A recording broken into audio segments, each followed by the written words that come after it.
Ragging എന്ന ക്രൂരതയെക്കുറിച്ച് കേട്ടാൽ മാതാപിതാക്കൾക്കും കുട്ടികൾക്കും ഇപ്പോൾ പേടിയാണ്.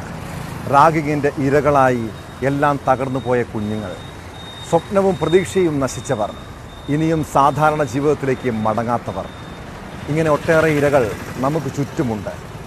കോട്ടയത്തിനും തിരുവനന്തപുരത്തിനും പിന്നാലെ കോഴിക്കോട് നിന്ന് മറ്റൊരു റാഗിംഗ് ക്രൂരതയുടെ വാർത്തയാണ് പുറത്തു വന്നത്. കോഴിക്കോട് എരഞ്ഞിപ്പാലം ഹോളി ക്രോസ് കോളേജിലെ 1ാം വർഷ വിദ്യാർത്ഥിക്ക് നേരെയാണ് റാഗിംഗ് നടന്നത്.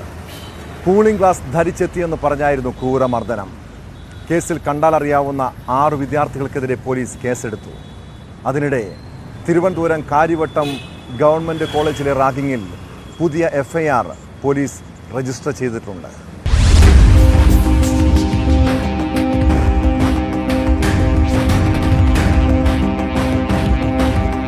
കഴിഞ്ഞ 14-നാണ് 1ാം വർഷ BBA വിദ്യാർത്ഥി ഒളവണ്ണ സ്വദേശി വിഷ്ണു റാഗിങ്ങിന് ഇരയായത്.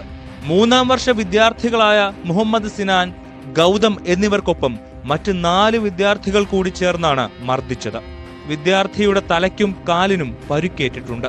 കോളേജിലെ ആർട്സ് ഡേ ആഘോഷങ്ങൾക്ക് വിഷ്ണു കൂളിംഗ് ഗ്ലാസ് ധരിച്ചെത്തിയതാണ് സീനിയർ വിദ്യാർത്ഥികളെ പ്രകോപിപ്പിച്ചത്. കൂളിംഗ് ഗ്ലാസ് അഴിച്ചു മാറ്റിയ ശേഷം വിഷ്ണുവിനെ ക്രൂരമായി മർദ്ദിക്കുകയായിരുന്നു. കോളേജിൽ ആദ്യമായാണ് റാഗിംഗ് പരാതി ഉയരുന്നതെന്നും പരാതി ലഭിച്ച ഉടൻ തന്നെ ആരോപണ വിധേയരായ വിദ്യാർത്ഥികളെ കോളേജിൽ നിന്ന് സസ്പെൻഡ് ചെയ്തതായും കോളേജ് അധികൃതർ അറിയിച്ചു. വളരെ കൃത്യമായിട്ടും വളരെ സിസ്റ്റമാറ്റിക് ആയിട്ട് നമ്മളത് ഫോളോ ചെയ്ത് കൊണ്ടുപോകുന്ന ഒരു സംവിധാനമാണ് നമുക്കിവിടെ ഉള്ളത്.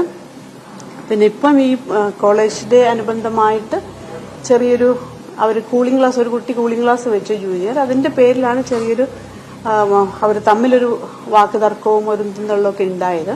അപ്പോൾ അത് അറിഞ്ഞ ഉടനെ തന്നെ നമ്മൾ അതിന് വേണ്ട നടപടികൾ എടുക്കുകയും ആ കുട്ടികളെ പുറത്താക്കുകയും ചെയ്തു. ക്യാമ്പസിന് പുറത്താക്കി.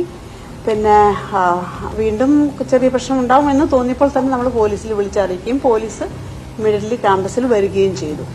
അതിനുശേഷം നമ്മളിപ്പോൾ ഒരു 4-5 മീറ്റിംഗ് കൂടിയിട്ടുണ്ട്. കുട്ടികൾ മാറി നിൽക്കാൻ പറഞ്ഞു. ഇതുമായിട്ട് ഡയറക്റ്റ്ലി ബന്ധമുള്ള കുട്ടികൾ തൽക്കാലത്തേക്ക് നമ്മൾ സസ്പെൻഡ് ചെയ്തിട്ടുണ്ട്. അപ്പം അങ്ങനെ നമ്മൾ റിപ്പോർട്ട് ആന്റി റാഗിംഗ് കമ്മിറ്റിയുടെ റിപ്പോർട്ട് നമ്മൾ പിന്നെ പോലീസ് സ്റ്റേഷനിലേക്ക് കൈമാറിയിട്ടുണ്ട് അവർ ആവശ്യപ്പെട്ട പ്രകാരം. വിദ്യാർത്ഥിയുടെ പരാതിയെ തുടർന്ന് നടക്കാവ് പോലീസ് കേസെടുത്ത് അന്വേഷണം ആരംഭിച്ചു. അതിനിടെ തിരുവനന്തപുരം കാര്യവട്ടം ഗവൺമെന്റ് കോളേജിലെ റാഗിങ്ങിൽ പുതിയ FIR പോലീസ് രജിസ്റ്റർ ചെയ്തു. 2ാമത് മർദ്ദനമേറ്റ ബിൻസ് ജോൺസന്റെ പരാതിയിലാണ് കേസെടുത്തത്. 3ാം വർഷ വിദ്യാർത്ഥികളായ 7 പേരെ പ്രതി ചേർത്താണ് കേസ്.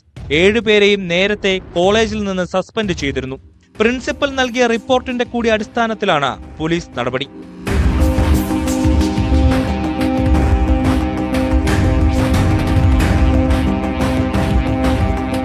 ന്യൂസ് 18 കോഴിക്കോട്.